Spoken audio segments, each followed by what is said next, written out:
Michael put the car on the handbrake and turned off the engine. Friday night. It had been a tough week at school, and he was looking forward to the weekend. He got out of the car, locked it and walked down the driveway to the house. Michael was single and was staying with Jenny. He didn't know if she'd ever been married, but she lived alone, so she had a place to live. So she had room for a lodger. She was about the same age as Michael, and he found her very attractive, although in the year that he lived in her house, he had never approached her. She seemed too cold and distant when they talked about relationships and friends. As soon as he closed the front door behind him, Jenny called out to him from the kitchen, "Michael, could you come over? Michael, could you come over here for a minute?" Michael went into the kitchen where she was busily preparing dinner for them both. "You got a package I opened by mistake," she said. "It was from the same club as me, and I naturally thought it was for me." Michael felt himself getting hot. He undid his tie and collar and said nothing. Didn't say anything. "I was surprised at the contents," she continued. "Is that dress for your sister or someone else?" She emphasized the last words. Michael just didn't know what to answer. She had guessed, quite correctly, that the clothes were meant for him. What a fool he had been to send them here. He should have taken them to the post office and picked them up. What say? Jenny had saved him the trouble. "It's for you, isn't it? I think that you're a transvestite. Am I right?" He nodded. Oh shit. He thought, now she's going to tell everyone, and that'll be the end of my job. I guess she'll want me to move out too. She probably thinks I'm a queer. He imagined the headlines in the local paper. "Mastia wants to be a Miss. I think it's a very pretty dress, and I think it would suit you." Michael was dumbfounded. Had he not misheard? "Why don't you go and try it on?" she continued. Dinner is almost ready, and you can wear it." Up to this point, Michael had not uttered a word, and now he was even more confused by the words. "You mean you don't mind?" he stammered finally. "Of course not, silly. Now go and get dressed. Do you put on makeup when you get dressed?" "Only if I'm going to a TV club or a meeting where I can change clothes. It takes me quite a while to put on makeup." "Then don't bother. Just put on your dress and whatever else you've got on, and come downstairs. I promise I won't laugh. Well, not very much. At any rate, not very much." Michael took his package and went up to his room. His thoughts were still bubbling. His most closely guarded secret was now known to someone else. Someone he would never tell in a month of Sundays. He walked into his room and closed the door behind him. She wanted him to go downstairs in a dress, but without wig or makeup. Could he do that? His thoughts went back to that Saturday afternoon when he was a boy. He had succeeded then, so why not do it now? Yes, he would show her what he looked like in a dress. He walked over to the closet, pulled out a large suitcase and opened it. Inside lay all of his women's clothes. He didn't have a lot of them, but what he did have was of very good quality. He quickly selected a bra, a corset, and a pair of French panties. Having stripped down to his panties, he had never worn men's underwear. He slipped the corset around his waist and tightened it, putting on a bra with artificial breasts and then the panties on top of the panties. He liked to stay in the shadows when he was getting dressed. He found a pair of tan-colored stockings and carefully pulled them over his shaven legs, securing them at the top with suspenders from out of his corset. He ordered a new petticoat for the dress. He carefully unwrapped it and shook it out. It needed to be ironed, but it would do for now. It was a white cotton petticoat, very full and with a deep lace trim at the hem. He stepped into it and pulled it up to his waist. Yes, it would show under the dress. The dress was in the form of a shirt with a sash of a pale blue color. Blue with a small floral pattern all over it. He fell in love with it as soon as he saw it in the catalogue. And knew he had to have one. He unfolded it and put it on over his head. The sleeves were short and the front buttoned in the front. There was a belt of the same material with a small buckle. He put the skirt on over the petticoat, buttoned the buttons and then the belt. It fit perfectly. He quickly found a pair of white sandals and then thought about his hair. They weren't short, so he combed it into a feminine style. "Are you dressed yet?" came a call from downstairs. "Dinner's is ready." "Coming," he replied. Throwing one last glance in the mirror, he opened the door and headed down the stairs. Jenny was in the kitchen, and he braced himself for the teasing laugh that was to come. She stepped into the room. "It looks very nice," she said almost carelessly. "Spin it in my hands." Michael felt almost overwhelmed by her reaction, but quickly recovered and twirled in place. In doing so, the dress lifted, revealing his underwear. "My God, you're serious about this, aren't you? Lift it up and let me see what you're wearing." He lifted the hem of the dress, revealing his underwear, pantaloons, and suspenders. "Wow, I had no idea you had clothes like that, but I think they look on you better than it does on me. Now let's go to dinner and we'll talk about it." As they sat down at the table, she handed Michael an apron. "Put it on to keep your dress clean. You don't want to ruin it the first time you put it on." He did as he was told and tied the apron around his waist. Once again, his thoughts went back to his childhood. Everything seemed to be happening all over again. At dinner, they discussed Michael's need to dress up, what clubs he belonged to and where he went to. Michael, for his part, was intrigued by how she guessed he was a TV host. "I'm sure it wasn't just the dress?" "Oh no. There were a few clues: the plucked eyebrows, hairless arms and legs, a pair of panties on the back of the radiator, and the smell of very feminine perfume.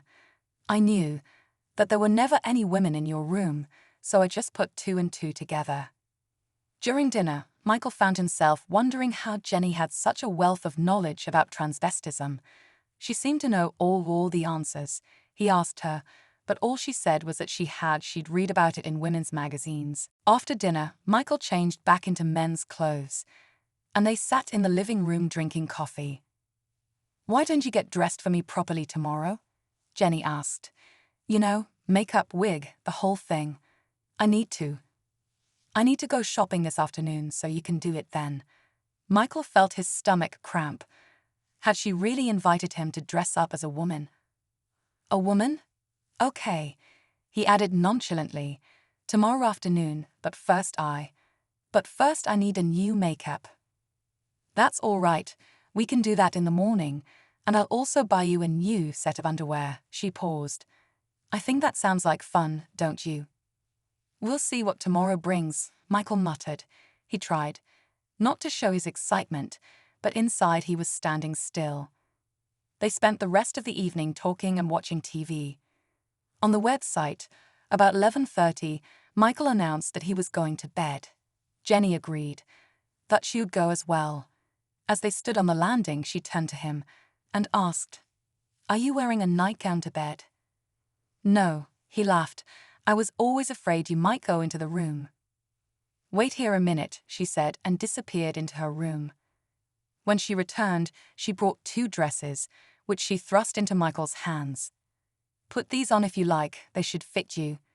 Then she kissed him on the cheek, wished him good night, and closed the door behind her. Michael entered his room in a trance-like state. He was in love. There was no doubt about that. He looked at what she had given him, a nightgown of white satin and a full-length robe that was tight, with a knotted sash. It was white, too, the Chinese floral pattern.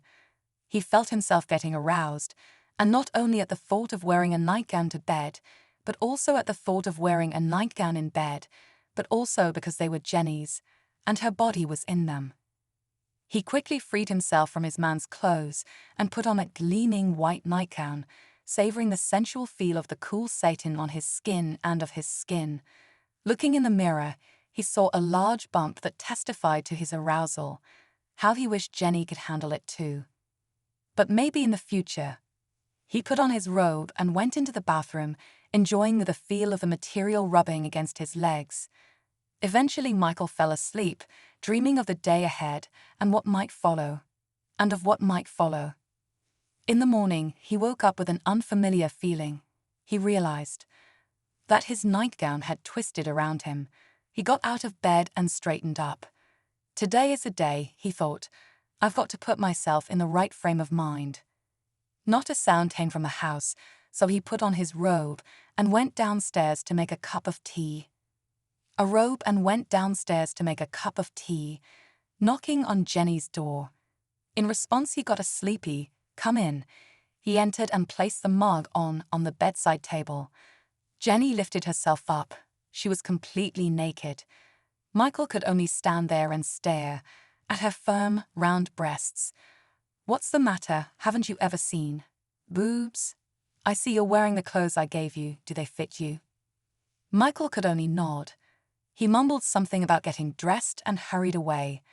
Back in his room, he sat down on his bed and contemplating the scene that had just played out. Had Jenny deliberately defiant toward him? If so, what should he do next? Michael had never had much of a relationship with women, mainly because he was afraid they would find out about his clothes. Afraid they'd find out about his cross-dressing. But now it was something different. Jenny knew about him and seemed to be encouraging him. He showered and began to dress slowly. French pantaloons with a matching camisole, a plain white blouse that might have passed for a shirt, a pair of women's corded pants, and a man's neck sweater. He usually wore such clothes on weekends. It made him feel that he was dressing like a woman, though it was not noticeable to the rest of the world, and it was not visible to the world. He wondered if Jenny had noticed it in the past. She certainly hadn't. She certainly never said anything. He was eating his toast when she appeared, dressed in a very similar manner. "Are you ready to go shopping?" she inquired. "I think so," Michael replied. They got into his car and headed for the nearest town center. It was only 5 miles and didn't take long. As soon as they parked, Jenny set off, pulling Michael along with her. "Come on. Take your time. The stores will be full before we even get there." She headed towards a small, rather expensive lingerie store. Without hesitation, she opened the door and stepped inside. Michael held back a bit, feeling more than, but eventually followed her into the store. It was small, but with a large assortment of quality lingerie. There was only one middle-aged woman working behind the counter. "I'm looking for a matching set of lingerie," Jenny began. "French, panties, bra and slip." "Is this for you?" the assistant inquired. "No, for..." She paused and looked at Michael. "For a friend, it's a gift." The saleswoman looked at Michael and smiled. "And what size is your friend?" she asked, putting heavy emphasis on the word girlfriends. "Size 16 to 18. What bra size does she take, Michael?" He tried to look disinterested. "Oh, I think about a 40B. The assistant laid several sets on the counter. What color did you choose?" Jenny looked at Michael, who shrugged and said, "I think she'll like turquoise or yellow." "I like the turquoise," Jenny added. "Take this one, please." The woman wrapped it up and took Jenny's credit card. "If it doesn't fit her, please don't be afraid to change it, okay?" She smiled at Michael, handing Jenny the package. Handing the package to Jenny. On the way out of the store, he leaned against the wall. She knew, didn't she? Knew they were for me.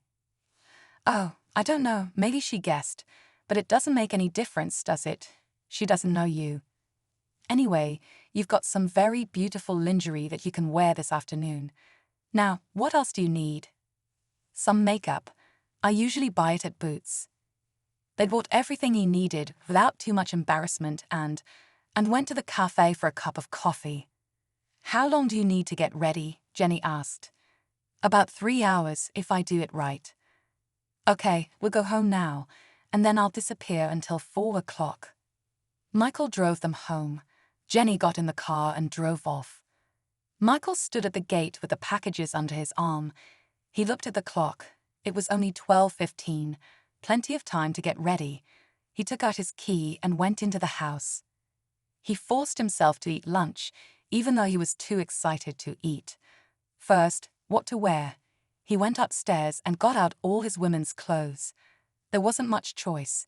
He had a beautiful cream blouse, which he decided to wear with a knee-length floral skirt and a rust-colored sweater. He always felt comfortable and confident when he wore this outfit, especially with brown lace-up boots.